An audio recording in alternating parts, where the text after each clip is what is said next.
You are Locked On Sooners, your daily podcast on the Oklahoma Sooners. Part of the Locked On Podcast Network, your team every day. Thanks again for making Locked On Sooners your first listen every single day. Shout out to all the everydayers out there tuning in. Subscribe to the show wherever you get your podcasts. We're free and available on all podcast platforms and on YouTube. So hit that subscribe button and that notification bell to let you know when new episodes drop. Part of the Locked On Podcast Network, your team every day. The Oklahoma Sooners are going to have the best defense in the SEC. Might sound crazy to say, might sound crazy to hear, but it's going to happen. There's one team that I think could challenge them for that, and it's Georgia, because Georgia is just Georgia, and they've had really good defenses forever at this point.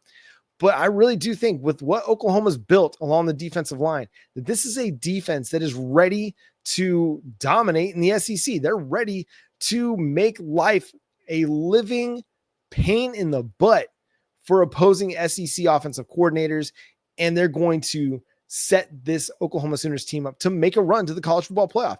It's defense. Defense wins championships, right? It's defense that's led the way in the SEC, whether it was the Nick Saban, Alabama Crimson Tide, the Georgia Bulldogs making their runs, even Texas last year. Listen, Quinn Ewers was good at times, but it was that Texas defense that was making the biggest difference. And I think that's what Oklahoma's defense is going to do for the Sooners this year. And it all starts up front. It starts with that defensive tackle rotation in Jaden Jackson, Grayson Halton, Dominic Williams, and David Stone. Throw Marcus Strong into the mix as well. And you've got a really, really nice rotation of defensive tackles that are going to create so much havoc in the middle of the offense for those offensive linemen. They're not going to be able to run the ball very easily against Oklahoma's defensive front. They're just not. They didn't run it very well against them last year. And remember, you had a true freshman in Jaden Jackson starting. Gabe Eichert, Teddy Lehman pointed out that Jaden Jackson played a lot of the year last year with a bum shoulder.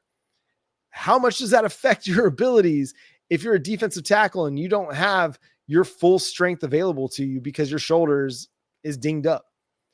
So how much better is he going to be this year when he's fully healthy and a little bit better because he's developed a little bit more? Or you've got a David Stone who has every opportunity to be an elite player because he's got all the tools in the toolbox. Or a Grayson Halton after a breakout year last year where he had 5 sacks. What could he do for an encore before he goes off to the NFL? Dominic Williams looking for a bit of a resurgent year in the stat book. I mean, he had some big time production at TCU in his 2 seasons there last year. He was good. He just didn't really have the eye-popping stats that you're looking for out of a draftable defensive tackle. So it all starts up front for Oklahoma. It's a really good defensive tackle group. And then you talk about the edge group. And I mean, I think it has a chance to be more dynamic than what it was last year. And this is not to, cheapen what Ethan Downs brought to the table, but you're just deeper at edge than what you were last year. And that's because you bring in guys like Marvin Jones Jr., developing a guy like PJ Adebaware. You've got a guy like Taylor Wine, who has really turned some heads in spring ball and the summer workouts, off-season workouts. You talk about, Danny Okoye. The dude's an athletic freak. If he can start to put it together, he's going to have a chance to have an R. Mason Thomas-like impact because he's fast, he's quick, he's physical. He can do a lot of really great things for you off the edge. So you have a potentially more dynamic edge group than what you had last year if those guys did take the step forward that everybody's expecting them to take. And so that defensive front for Oklahoma is going to be one of the best.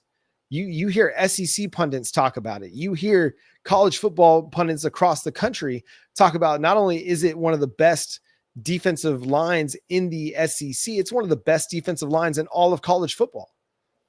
And that's going to play out on the field. And when you have a defensive line as good as what Oklahoma's is going to be, it gives your back seven an opportunity to be even more dynamic. If Brent Venables can spend more assets in coverage on passing downs than he has to rushing the passer, because you've got guys like Jaden Jackson, Grayson Halton, David Stone, R. Mason Thomas that can get after the quarterback without having to send extra blitzers, which we know Brent Venables is going to send extra blitzers because he wants to, again, put a ton of pressure on opposing quarterbacks. It's going to make life a lot easier for those defensive backs because they're not having to play man up all the time. You get to play with a little bit of safety help over the top. And that, to me, that makes a little bit of a difference, and it allows your corners to play with a lot more confidence, knowing that they've got some safety help. And then you talk about the safeties. it's one of the best safety rooms in college football.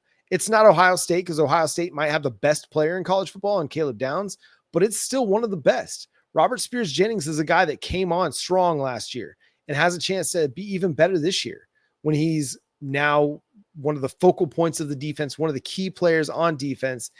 He knows a whole lot more about what he's responsible for, what he's supposed to execute out there. Last year, it was his first real run through as a starter, and he was really good.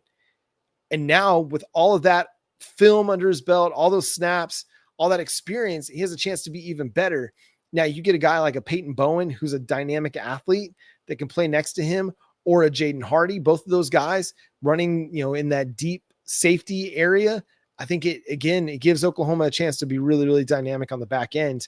At linebacker, you're bringing back Kip Lewis, and we know Kip 6 is going to be ready to pick off another pass and take it for a score. But Kobe McKenzie, can he be the guy that steps in and steps up and is a big playmaker? And if not him, maybe Samuel Masigo.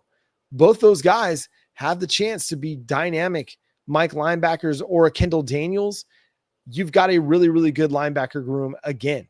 And that's going to be the case. When you have Brent Venables as your defensive coordinator, you're going to have good linebacker play.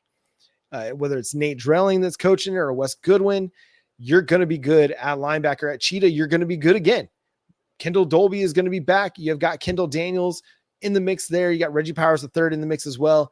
3 really dynamic athletes, guys that are playmakers, that are going to come up. They're going to be physical in the run game. They're going to hit. They can rush off the edge as well.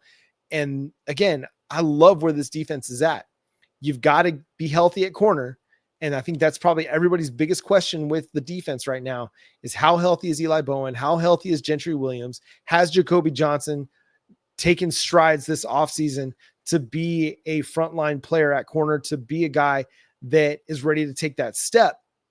I think that's everybody's question. But George Stoya, talked with Brent Venables in Destin last week, and Venables was really high on Jacoby Johnson and what he brings to the table, and is expecting a breakout season for the Mustang product. And I'm excited about it. He's got the size. I mean, you've heard Jay talk about his size and his length a lot on this show. I know all the everydayers have. And if he can get his feet right under him, where he's not tripping and not falling, and he's staying in phase, and he's able to maintain his coverage responsibilities, then he's got a chance to be a big time player, because he's an incredible athlete. And you've got to have some of those guys on the outside that have that great athleticism to be able to keep up with some of the great receivers in the SEC. So again, this defense is, it's a defense to be really, really excited about. And yes, it's just June. And yes, you've got some big games on your schedule early, but it's a manageable schedule. It's one that allows you to build confidence as a unit. It's one that allows you to go into that Red River Showdown game against Arch Manning and feel really, really confident about what you're able to accomplish. Now, that game against Texas might be the best offense you've seen so far that season, but it also might be the best defense that Texas has faced so far. Either Oklahoma or Ohio State. It'll certainly be the best defense that they will have seen in a month after that Ohio State game in week 1. So yeah, Oklahoma is going to have the best defense in the SEC. Mark it down, June 6th on your calendars. John said it. I'm sure some of you think it. I'm giving you permission to think it as well. If you don't think it, let me know. Who do you think is going to be the best defense in the SEC? Is it going to be Georgia again? Is it going to be Texas? Could it be a surprise team like an Auburn? I don't think it's going to be Ole Miss. They lost too much on their defensive side of the ball. Is Texas A&M a sleeper because Mike Elko and what he's able to put on the defensive side of the ball? Let me know in the comments on YouTube, or hit us up over at Locked On Sooners. It's a big recruiting weekend for the Oklahoma Sooners. Much of what is going to shape their quarterback recruiting will happen this weekend in Norman. Going to discuss that coming up next here on Locked On Sooner.